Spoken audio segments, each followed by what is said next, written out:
À la fin, les résultats étaient simples, c'est que les cobayes qui ont fait une sieste étaient plus vigilants de 20% que les autres. Et sans surprise, ceux qui n'ont pas dormi ont accumulé bien plus de fatigue. Et donc, ils ont commis jusqu'à 80% d'erreurs de conduite de plus que les autres. Des erreurs comme dévier un peu de la trajectoire ou mettre plus de temps à réagir.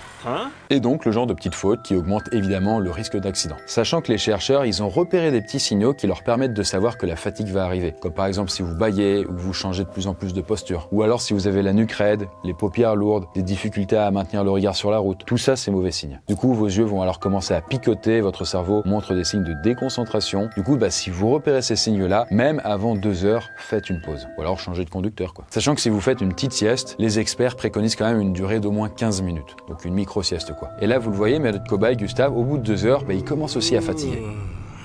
Sauf que pas de chance pour lui, mais pour le bien de l'expérience, il n'aura pas le droit aux pauses. Comme ça, évidemment, on verra ce que ça fait de conduire vraiment pendant 24 heures non-stop. Mais bon, pour éviter la tentation de repousser vos pauses, mettez au moins des alarmes toutes les 2 heures. Dès que ça sonne, faut vous arrêter sur la prochaine aire d'autoroute. Sauf si vous êtes atteint d'amaxophobie.